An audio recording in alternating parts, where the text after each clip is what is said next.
Baik, Bismillahirrahmanirrahim. Assalamualaikum warahmatullahi wabarakatuh.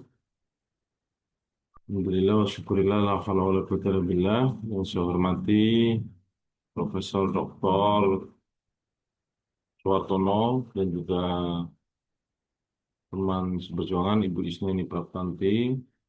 Perkenankan hari ini saya akan eh, mempresentasikan materi yang saya ambil judul Eco Prophetic Konsep Integrasi Nilai Kenabian dan Kepedulian Lingkungan. Yang ini merupakan bagian dari rencana variabel penelitian pada disertasi yang akan saya susun. Mudah-mudahan semuanya dalam kondisi baik, sehat walafiat, sehat jasmani, dan sehat rohani. Eh, yang pertama terkait dengan pengertian ekoprofetik, di mana ekoprofetik merupakan penggabungan ya antara ekoteologi dan juga profetik. Di yang pertama kita tahu bahwa manusia itu sebagai khalifah di bumi, kemudian yang kedua punya satu tanggung jawab yang luar biasa, yakni menjaga lingkungan sebagai tanggung jawab moral dan spiritual. Jadi akan sangat tidak etis ketika ternyata kita tidak berusaha untuk menjadi manusia yang bermanfaat, karena sebaik-baik manusia adalah yang bermanfaat bagi orang lain atau bermanfaat bagi lingkungan. Baru nas'al linnas. Sehingga kemudian menjaga lingkungan sebagai tanggung jawab moral dan spiritual ini harus terus kita tingkatkan, karena harapannya kita bisa menjadi manusia yang baik dan memberi banyak manfaat. Landasan ekoprofetik dalam Islam itu ada pada Quran surat Al-Baqarah, kemudian Quran surat Al-A'raf, dan juga Quran surat Al-Imran. Artinya bahwa eh, apa namanya terkait dengan eh, pandangan terhadap landasan ekoprofetik dalam Islam ini betul-betul memang sudah apa namanya eh, sudah tergambar dalam Al-Quran surat Al-Imran ayat 190 dan juga Quran surat Al-A'raf ayat 56 ya. Dan kalau saya paparkan satu persatu, saya kira ini cukup panjang, tapi sedikit aja untuk Quran surat Al-Imran ayat 190. Di situ disebutkan bahwa sesungguhnya ya, bahwa sesungguhnya dalam penciptaan langit dan bumi dan pergantian malam dan siang terdapat tanda-tanda kebesaran Allah bagi orang-orang yang berakal. Inna fi khalqis samawati wal ardi wa ikhtilafil laili wan nahar la ayati liulil albab. Nah, ini sebagai pedoman bahwa kepedulian kita terhadap lingkungan, kepedulian kita terhadap alam ini menjadi satu bagian daripada kewajiban seorang Muslim dalam kehidupan sehari-hari. Yang pertama, manusia sebagai khalifah itu bertugas menjaga bumi dari kezaliman, baik yang dilakukan oleh manusia maupun barangkali eh, kezaliman-kezaliman yang lain yang bisa jadi ternyata memang disebabkan bukan dari manusia ya, bisa juga dari makhluk-makhluk yang lain seperti itu. Tapi secara umum, sebagaimana digambarkan atau disampaikan oleh firman Allah bahwa sesungguhnya bumi ini rusak ya karena ulah manusia seperti itu. Ya, seringkali kita mendengar itu. Kemudian berikutnya bahwa alam adalah amanah dari Allah, sehingga kemudian kita harus berupaya eh, betul-betul menjadi manusia yang amanah yang amanah untuk menjaga, jadi bukan malah merusak. Kadang-kadang karena kerakusan kita, kerakusan kita kepada makhluk gitu ya, kefokusan kita kepada dunia, sehingga kemudian kita lupa bahwa apa yang terjadi di dunia ini adalah amanah seperti itu. Kemudian berikutnya, eh, ini juga sering kita diskusikan bersama, atau bahkan mungkin sering mendengar, atau bahkan lihat secara langsung terkait dengan eksploitasi yang berlebihan ini harus dihindari. Sebenarnya, eh, ketika manusia hidup di dunia ini, kemudian memanfaatkan alam yang ada untuk penghidupan dan kehidupan itu tidak masalah ketika memang tidak berlebihan. Tapi kalau sudah berlebihan ini sangat melanggar daripada eh, apa namanya perintah Allah Subhanahu wa taala, karena Allah juga berfirman innallaha la yuhibbul musrifin. Allah itu tidak menyukai orang-orang yang berlebihan, atau yang berlebihan itu tidak dicintai oleh Allah Subhanahu wa taala seperti itu. Termasuk diantaranya adalah eksploitasi berlebihan ini harus dihindari. Kemudian larangan merusak lingkungan. Yang pertama dilarang membuat kerusakan di bumi, gitu ya.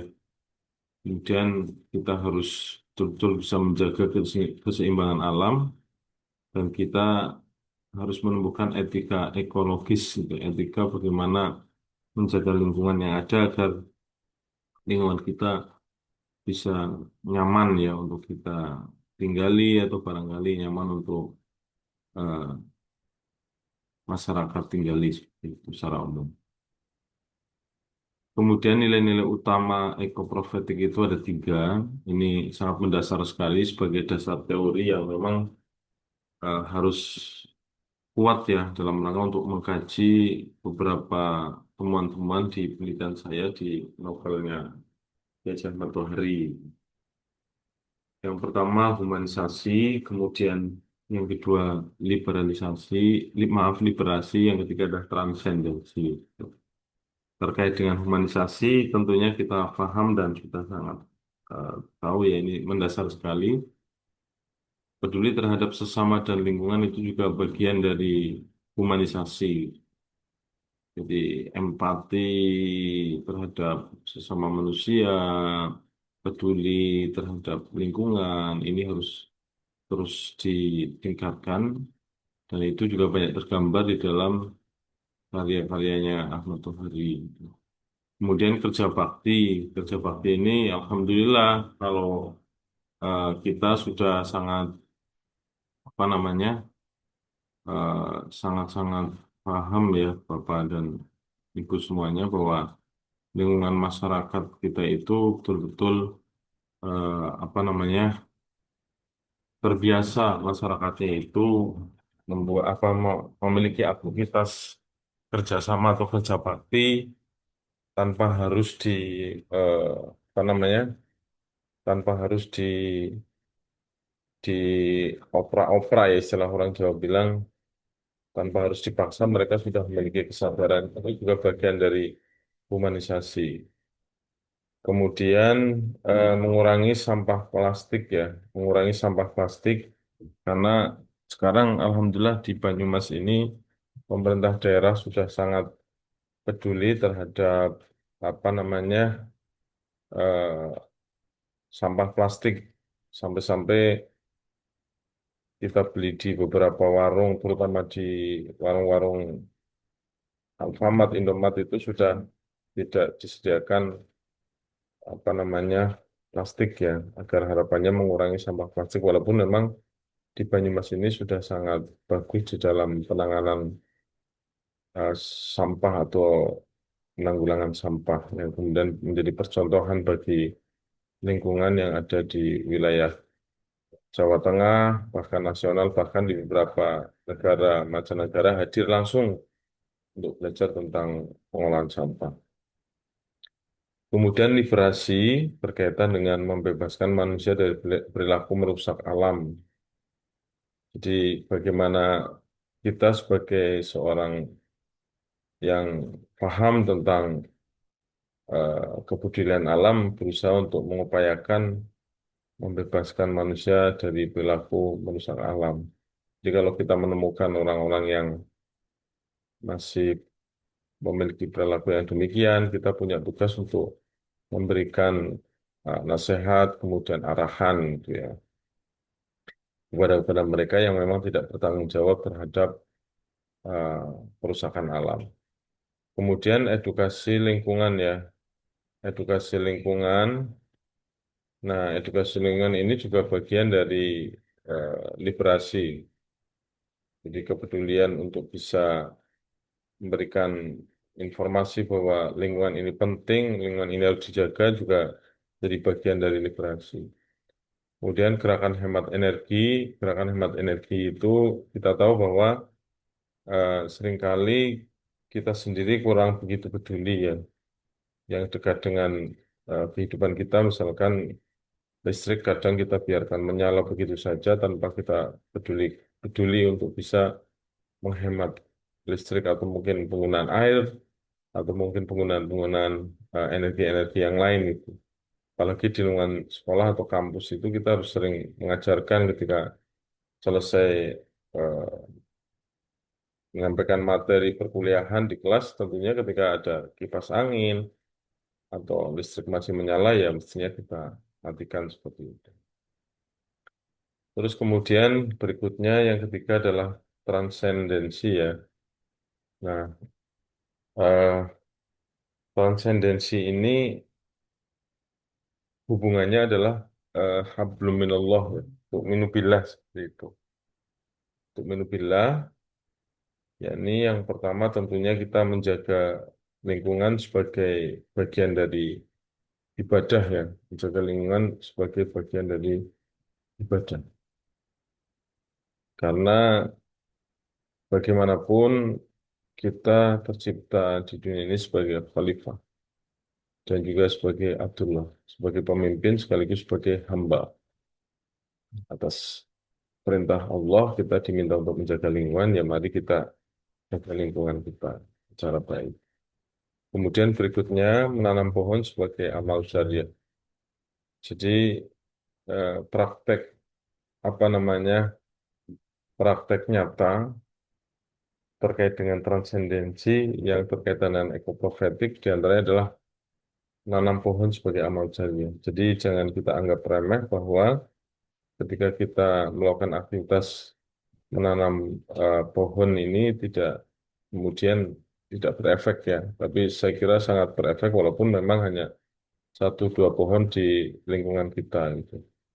Terus kemudian eh, kebersihan sebagian daripada iman. Walaupun ini hadis ini memang sedang didiskusikan, tapi insya Allah karena kaitan dalam hal-hal yang baik, terutama khususnya terkait dengan kebersihan lingkungan, ya ketika dipraktekkan insya Allah menjadi ibadah, menjadi manfaat. Nah, kemudian berikutnya prinsip-prinsip ekoprofetik. Yang pertama tentunya adanya keseimbangan.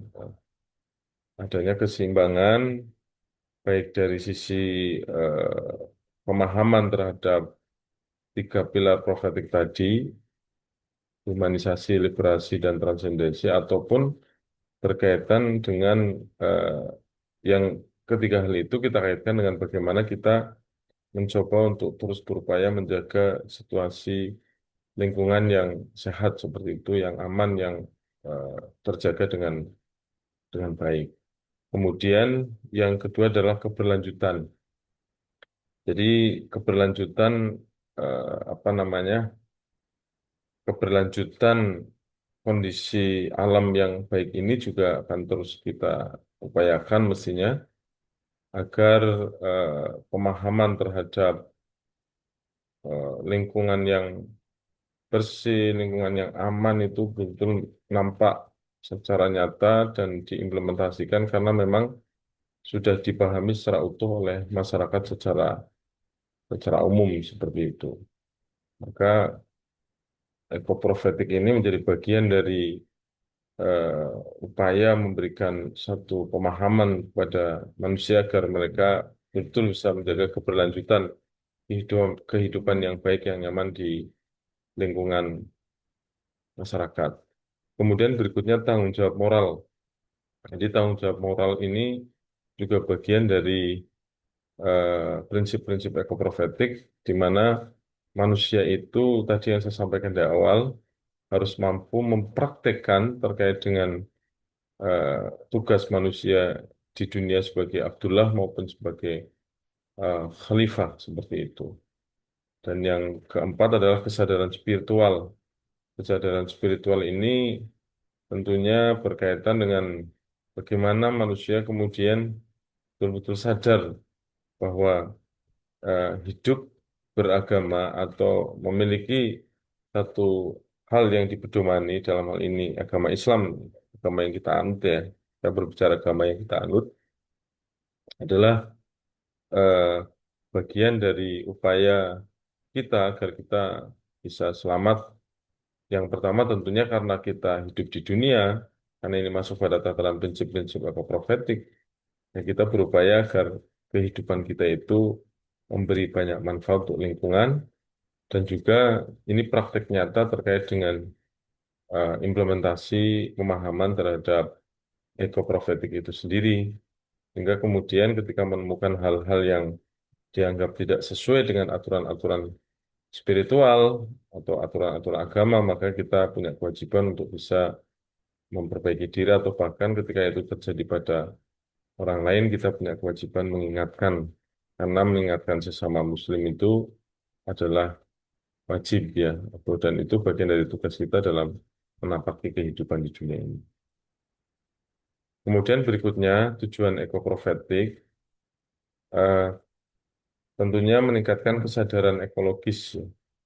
Kesadaran dalam apa namanya pemahaman kita terhadap eh, penjagaan lingkungan ya. Penjagaan lingkungan yang itu akhirnya menjadi sebuah karakter ya, jadi sebuah karakter sebagaimana tujuan yang kedua. Membentuk karakter peduli lingkungan itu berangkat dari kesadaran pentingnya ekologis itu sendiri. Karena bagaimanapun eh, keberlangsungan kehidupan manusia itu memang sangat-sangat apa namanya terkait dengan kondisi ekologis yang ada, kondisi lingkungan yang ada. Karena manusia itu secara umum kita tahu bahwa punya kebutuhan yang sangat primer diantaranya energi air, kemudian energi energi alam yang lain ini juga sangat-sangat harus diperhatikan seperti itu. Kemudian menciptakan harmoni manusia dan alam. Jadi menciptakan harmoni manusia dan alam, bagaimana kita sebagai manusia itu memiliki sebuah kecintaan, ya. Kecintaan terhadap terhadap alam. Kemudian alam itu sendiri ketika kita jaga maka insya Allah akan tumbuh baik ya. Saya gambarkan misalkan ketika kita menanam bunga atau menanam tumbuhan tertentu di lingkungan rumah kita, kemudian kita jaga, kita siram, kita pupuk dan seterusnya, maka insya Allah eh, apa namanya tumbuhan itu dengan sendirinya akan tumbuh dengan baik karena adanya kepedulian bagi si pemiliknya seperti itu. Dan eh, kesadaran ekologis, karakter peduli alam, kemudian ada harmoni manusia dan alam ini harus betul-betul tercapai ya. Dan ini menjadi bagian dari tujuan ekoprofetik yang tentunya kalau kita berbicara tentang gambaran-gambaran eh, terkait dengan kepedulian lingkungan ini juga banyak tergambar di berbagai macam karya gitu ya. Karya sastra gitu karena saya mau fokus pada karya sastra, maka eh, ini menjadi hal yang perlu dipahamkan kepada berbagai macam eh, halayak gitu ya, terutama orang-orang yang memang hanya sebatas pada persoalan teks semata, padahal kita juga harus mengkaitkan antara teks karya itu dengan konteks dengan kejadian alam, karena karya itu juga dibangun dari situasi dan kondisi alam yang ada di sekitar kita, termasuk terkait dengan apa namanya karya yang insya Allah nanti akan saya kaji di disertasi saya, yakni karya-karya novelnya Ki Haji Ahmad Tohari yang sangat-sangat banyak menggambarkan terkait dengan ekoprofetik ini sebagai bagian dari upaya kita untuk bisa memberikan pemahaman kepada para pembaca yang hanya fokus pada teks semata, tapi harus juga bisa mengkaitkan terkait dengan konteks nyata yang menjadi bagian dari tujuan. Bisa bisa jadi itu tujuan penulis atau pengarang atau juga memang kita sebagai penikmat sastra juga harus mengkaitkan dengan apa namanya beberapa teori-teori atau beberapa hal yang memang sudah tergambar di karya yang ditulis oleh Kiai Haji Ahmad Tohari itu. Atau bahkan kita juga boleh misalkan mengkaji karya-karya yang lain yang memang di dalamnya tergambar atau ada bagian daripada paparan yang memberikan satu eh, pemahaman ternyata karya ini di dalamnya banyak mengandung eh, satu gambaran tentang kesadaran ekologis atau yang berkaitan dengan peduli lingkungan itu sendiri. Dan banyak sekali, apalagi sekarang banyak juga bencana-bencana yang terjadi di sana sini. Saya kira para penulis juga melalui pemikiran yang mereka miliki terkait dengan keilmuan karya sastranya itu mencoba untuk memberikan sumbangsih pemikiran melalui karya itu dengan mengangkat kejadian-kejadian atau barangkali situasi kondisi lingkungan yang terjadi di sekitar mereka. Nah, karena kita fokus di dunia pendidikan, maka tentunya kita akan mencoba untuk menerapkan ya di sekolah itu. Satu contoh misalkan adanya program Eco School, terus kemudian program bank sampah, kemudian program gerakan menanam pohon, kemudian pembelajaran berbasis lingkungan. Ini bagian dari contoh-contoh yang memang sangat mudah untuk bisa kita terapkan di sekolah sebagai bagian dari upaya memberikan satu apa namanya pemahaman kepada mereka betapa pentingnya ekologis gitu. Betapa pentingnya kita menjaga lingkungan seperti itu.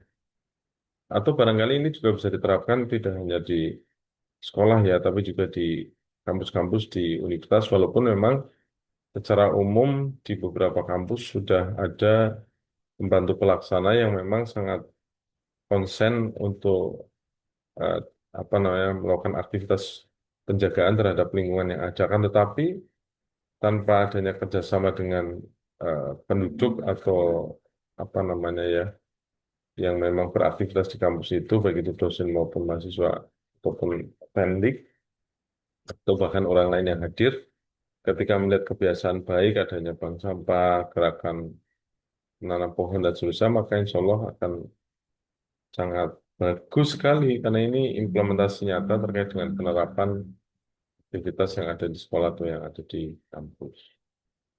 Kalau penerapan dalam kehidupan sehari-hari jelas di situ ada satu hal yang saya kira sudah mencoba terus kita praktekkan yang berkaitan dengan hemat air, hemat listrik, yang tadi saya jelaskan di awal, kemudian tidak membuang sampah sembarangan, kemudian mengurangi plastik sekali pakai, begitu kan ya. Sehingga maka kemudian eh, situasi dan kondisi lingkungan atau dalam kehidupan kita itu akan menjadi nyaman dan asyik seperti itu ya. Karena bersih itu yang makalah yang tadi saya sampaikan karena dhofatu minal iman itu menjadi bagian dari eh, hal yang perlu kita pedomani agar eh, bersih lingkungannya nyaman. Kalau bersih itu kan pasti akan nyaman. Seperti itu. Ini hal-hal yang sederhana seperti hemat air dan listrik, tapi masih banyak nah didik kita atau bahkan kita sebagai pendidik suka lupa. Harusnya kita menghemat air, nah kita tidak menghemat. Harusnya kita menghemat listrik, kita tidak menghemat. Kemudian terkait dengan membuang sampah sembarangan juga sering juga kita lakukan seperti itu. Kemudian berikutnya tantangan ekoprofetik ya. Nah, ini tantangan ekoprofetik ya, yang menjadi lawan daripada ekoprofetik itu sendiri. Eh, yang pertama konsumerisme. Jadi eh, apa ya? Seringkali kita berlebihan di dalam apa namanya membeli ya, membeli. Jadi eh, semangat untuk membelinya itu sangat tinggi tanpa memperhatikan kebutuhan, gitu. Harusnya itu kita berbasis kebutuhan. Karena ini juga nanti mengarah pada karakter manusia yang cenderung hedon gitu ya. Itu yang pertama. Kemudian eksploitasi alam ini sangat luar biasa. Saya kira ini tidak menjadi apa rahasia. Ya ini sudah menjadi rahasia umum lah ya bahwa eksploitasi alam itu sangat ugal-ugalan. Ini saya tidak akan kemudian menjustifikasi ya dilakukan oleh seseorang gitu ya. Tapi ini memang oknum yang perlu diberi kesadaran bahwa eksploitasi alam ini sangat berbahaya ya untuk keberlangsungan kehidupan manusia. Terus kemudian kurangnya kesadaran lingkungan ini. Jadi kurangnya kesadaran lingkungan yang mereka itu hanya fokus pada kepentingan sendiri atau kepentingan mereka.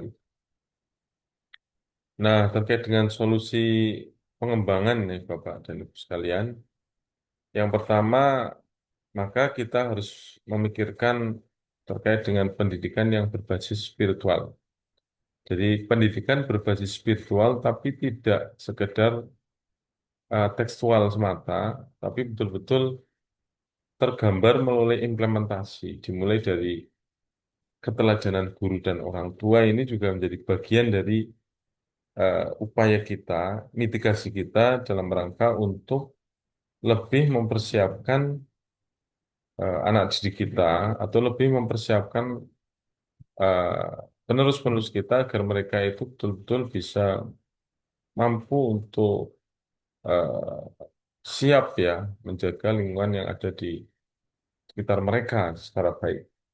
Kemudian kolaborasi sekolah dan masyarakat, adanya kerjasama antara sekolah dengan masyarakat yang berkaitan dengan apa namanya penjagaan lingkungan ya, penjagaan lingkungan, kemudian mempersiapkan anak didik agar terus bisa kita pantau agar mereka betul-betul bisa menjaga lingkungan secara baik seperti itu. Dan yang terakhir, kesimpulan bahwa ekoprofetik itu mengajarkan bahwa menjaga lingkungan adalah bagian dari ibadah dan tanggung jawab manusia sebagai khalifah di bumi. Maka kita diciptakan sebagai khalifah, mari kita jaga bersama lingkungan yang ada di sekitar kita agar keberlanjutan kehidupan eh, anak dan cucu kita itu masih dapat menikmati secara baik seperti itu. Baik, itu gambaran singkat Bapak dan Ibu terkait dengan ekoprofetik yang itu nanti akan menjadi salah satu apa namanya variabel yang insya Allah akan kami kaji di disertasi yang insya Allah akan kami susun. Saya kira demikian yang bisa saya sampaikan. Terima kasih. Mohon masukannya, mohon arahannya. Ini belum sampai level mendalam gitu, terkait dengan apa namanya karya-karya yang nanti akan saya jadikan sebagai subjek penelitian. Maka dari itu, ini baru dasar, memang perlu semacam diskusi secara mendetail ya. Walaupun memang saya sudah mencoba untuk memilah-milah beberapa temuan-temuan yang pelan-pelan akan terus saya data, kemudian saya pelajari, terutama fokus pada persoalan yang memang berkaitan dengan tiga komponen di awal dulu ketika saya mengajukan proposal baik dari sisi pedagogik, kemudian profetik maupun ekoteologi, sehingga kalau kemarin saya memaparkan profetik, kemudian pedagogi profetik, lah hari ini saya coba untuk menghubungkan antara ekologi dengan profetik, atau sering dikenal oleh teman-teman semuanya dengan istilah eko profetik. Ini memang satu hal yang baru ya, kalau fokus pada kajian profetik sudah sangat banyak sekali, terus kemudian ketika berdiri sendiri masing-masing itu banyak, tapi kalau berkaitan dengan mencoba untuk mengkaji berkaitan dengan ekoprofetik ini, kalau saya lihat dari beberapa artikel saya baca maupun apa namanya penelitian-penelitian, baik itu skripsi, kemudian tesis, kemudian disertasi, ini belum begitu banyak yang aku bukan mendalami ya, mengkaji, karena ini adalah sesuatu yang bukan baru juga, tapi baru mulai banyak didiskusikan, banyak dikaji oleh teman-teman yang memang konsen di bidang pendidikan atau pembelajaran sastra. Karena selama ini eh, kalau saya lihat, kemudian saya baca beberapa teman-teman penelitian itu, mereka banyak fokus pada beberapa komponen ya, di antaranya itu psikologi sastra, kemudian sosiologi sastra gitu. Tapi yang coba konsen ke ekoprofetik ini belum begitu banyak, maka kemudian saya tertarik ini untuk bisa belajar bersama teman-teman yang memang fokus di bidang karya sastra, terutama ekoprofetik, yang memang sekarang kalau kita berbicara apa namanya kondisi alam yang ada di lingkungan kita maupun yang ada di dunia secara umum sangat-sangat memprihatinkan, banyak terjadi bencana dan seterusnya, dan ini saya kira menjadi bagian dari tugas kita sebagai khalifah di muka bumi ini. Yang pertama tentunya karena kita diposisikan menjadi seorang guru, menjadi seorang pendidik, ya memberikan teladan kepada anak didik kita terkait dengan penjagaan alam secara baik. Saya kira demikian. Terima kasih Prof. Ton, kemudian Bu Isnaini. Mohon izin, ini menggunakan Zoom yang tersetting sendiri, jadi eh, sangat-sangat terbatas waktunya, tapi insya Allah ini masih ada beberapa waktu. Saya mohon nanti untuk bisa diberi masukan baik oleh Prof. Ton maupun oleh Bu Isna ini, baik secara langsung maupun secara tidak langsung, di review terkait dengan apa yang sudah saya paparkan tadi. Saya kira demikian, monggo Bu Is, mari, masih ada beberapa menit, mohon Iya, masukan iya, dan pertanyaan ya Bu, masukan. iya, Nuwun. ya. Terima kasih ini ya, sarapan pagi dengan Zoom nih ya. Baik, karena berbagai kesibukan, ya Alhamdulillah sudah bisa kita laksanakan ya. Paparan Pak Fauzan mengenai ekoprofetik ya, profetik. Saya kira sudah cukup lengkap kalau bicara teorinya ya. Diawali tadi dengan konsep ya, konsep, kemudian nilai-nilai, terus prinsip, terus tujuan, terus penerapan, kemudian solusi dan kesimpulan. Ya, mungkin urutannya saja bisa nanti ditata ulang untuk penjelasan-penjelasan berikutnya. Setelah konsep, saya kira bisa disampaikan tujuan atau prinsip-prinsip ya sebelum nilai-nilai. Ya, kemudian yang kedua pertanyaannya ya Pak.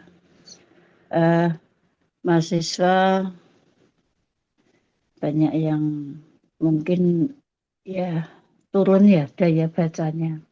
Ini pengalaman kemarin waktu saya mengajar di kelas, kebetulan mata kuliah SBM itu kan ada SBM Bahasa dan Sastra.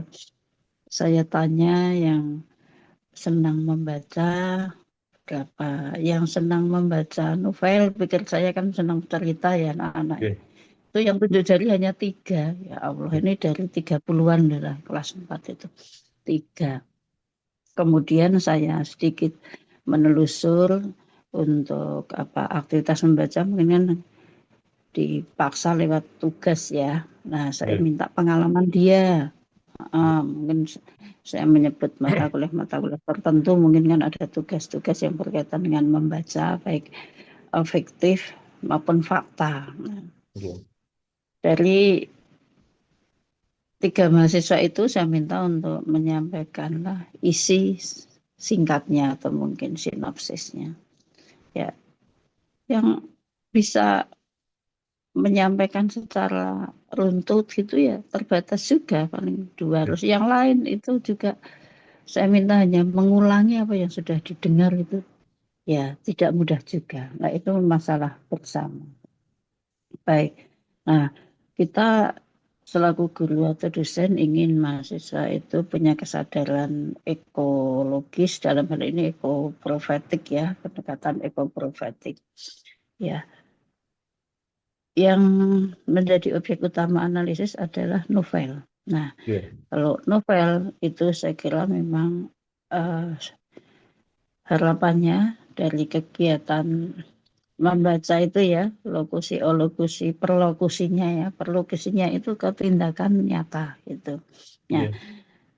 nah ini menghadapi persoalan tadi bagaimana? Kalau dia baca aja susah, memahaminya juga mungkin lemah, tidak seperti membaca skimming ya, dia mungkin hanya membaca biasanya scanning gitu ya, yang diperlukan untuk apa atau untuk tugas-tugas tertentu. Dan bagaimana kita menjembatani aktivitas yang menurut kita sebetulnya Oke. dia harus baca ya, tapi Siap. nyatanya kok susah atau Oke. Oke. belum. Nah, Oke. ini untuk apa itu mengimplementasikan ke dalam kontekstualnya tentu kan Siap. tidak mudah. Ya, Oke. nggih, Oke. Siap. upaya-upaya yang bisa Baik. dilakukan apa? Ya, itu Oke. saja. Terima kasih. Baik. Baik. Terima kasih Ibu untuk apa namanya pertanyaannya. Dari pengalaman yang saya alami Ibu selama ini untuk mohon maaf ini terganggu ada suara masuk Prof Ton nggih, nun sewu. Oh, Eh, Terkait dengan situasi kondisi siswa yang tidak terlalu apa namanya suportif katakanlah nggih, atau tidak kemudian memiliki kesadaran yang banyak terkait dengan proses pembacaan nggih. Ini berkait dengan kemampuan membaca tetapi juga minat kosakata, kemudian konsentrasi atau merasa bahwa novel terlalu panjang biasanya membosankan. Ini ada beberapa tips ya. Yang pertama, kita mencoba untuk memilih novel yang dekat dengan dunia mahasiswa. Biasanya itu kita mulai dari novel-novel yang sederhana, yang bahasa sederhana, kemudian tema yang dekat dengan kehidupan mereka, gitu. Kemudian alur yang tidak terlalu kompleks, kemudian panjang bacaan yang moderat itu. Misalkan novel-novel remaja yang eh, novel-novel remaja, kemudian novel-novel sosial atau novel yang sudah difilmkan ini yang sangat mudah ya, memiliki gambaran awal cerita. Misalkan contoh yang lagi ngetren adalah Laskar Pelangi, kemudian Negeri Lima Menara, kemudian Ronggeng Tugu Paruk. Itu juga bagian dari upaya kita untuk apa namanya memberikan satu apa namanya pemikiran eh, memberikan satu mohon maaf kurang konsentrasi ini Bapak Ibu memberikan satu penguatan kepada siswa betapa ini menjadi satu hal yang sangat penting gitu ya. Sehingga mereka itu ketika sudah pernah nonton dulu di film, mereka sudah tidak merasa berat begitu ya. Tidak merasa berat, kemudian tidak merasa canggung terkait dengan eh, pembacaan novel itu tadi. Kemudian yang tidak kalah penting kita juga mengajarkan bagaimana cara membaca novel gitu. Mulai dari mengenali tokoh, membuat peta alur, menandai konflik penting, kemudian menulis kesan sederhana, membayangkan latar cerita. Mereka tidak harus langsung menganalisis secara akademik sebenarnya gitu ya. Dan juga kita harus ada namanya media pendukung Ibu dan Bapak nggih. Agar apa? Agar lebih menarik. biasanya begini, anak-anak sekarang itu suka dengan digitalisasi, maka putar trailer atau film adaptasi. Atau kita gunakan audiobook, audiobook ya gitu misalkan.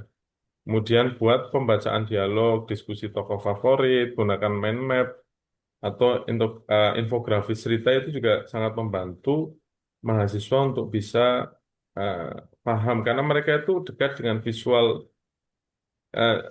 ya jadi suka nonton atau bahkan auditori seperti itu.